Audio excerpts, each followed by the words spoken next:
Here's a question I want you to sit with for just a second. If something happened to you tomorrow, an accident, an illness, a fire, would your insurance actually be ready to catch you at the life you're living right now? Not the life you had when you first signed those policies. And that's the thing most people don't realize. Having insurance is not the same thing as being covered.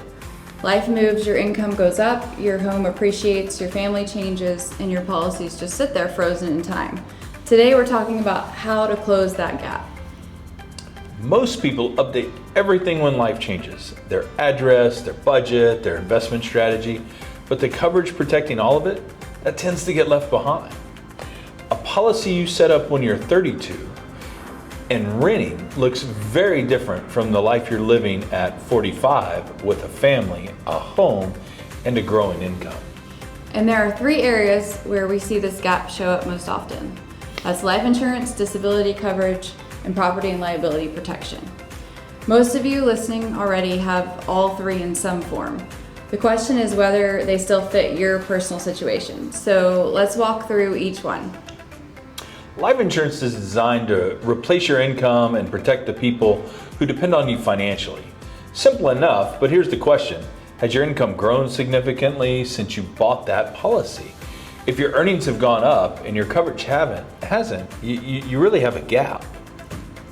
And it's not just income. Marriage, divorce, new child, a child who's now financially independent. All of these changes determine how much coverage you actually need. One of the most overlooked things we see is outdated beneficiary designations too. People forget to update them after a major life event, and that can cause real heartache for the people left behind. So true. For those of you who are further along in your wealth building journey, there's another angle worth exploring. As your assets grow, your need for pure income replacement coverage may shift. That's a conversation worth having with your advisor, because the right amount of coverage at 32 is probably different from the right amount of coverage that you might need at 55. For sure. So let's talk about the one thing that surprises people the most. During the working years, you may be more likely to experience a disabling illness or injury than you are to die. And yet for most people, disability insurance is an afterthought. It's the coverage that gets set up once and never looked at again, never reviewed. And a lot of people have disability coverage through their employer and think that that's enough. I mean, while that's a great starting point, group policies have limits. They typically cap out at a flat dollar amount. They may not even reflect your income today. And if you leave that job, not all of them are portable. That coverage may not follow you. So here's what to look at. First, is your coverage actually keeping pace with your current income? Second, how is disability defined in your policy? Some policies only pay if you can't work any job at all. Others protect your ability to work in your specific profession. For physicians, attorneys, and business owners, that distinction is enormous. Yeah, and you know, that own occupation coverage is very important. And also you want to check your elimination periods. The waiting period before your benefits kick in is called the elimination period. So if you have a 90-day wait and you don't have at least 90 days of expenses covered in liquid savings, that window is a real vulnerability. A personal disability policy layered on top of your group plan is often one of the most powerful moves a high-income earner can make. Let's hit a few mistakes we see. Number 1, setting it and forgetting it. Coverage that made sense at a different time, at a different home, at a different life stage isn't automatically still right.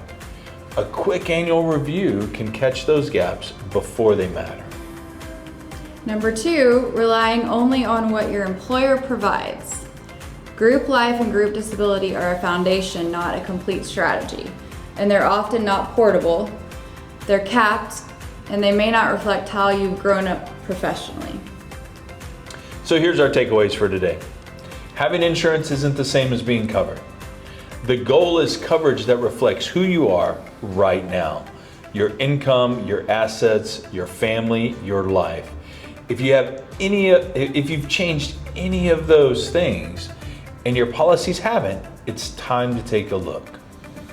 So if you're not sure where your gaps are, that's exactly what NFA is here for. So reach out to our team. Let's do a coverage review together: life, disability, property, long-term care, and liability coverage. We'll look at the full picture and make sure that what you've built is actually protected. You know, we want you to have protection for those things that you've worked a lifetime to build. It only takes one instance for that to be destroyed. And we want to protect that for you. We appreciate you and thank you for tuning in to NFA Studios. Thank you.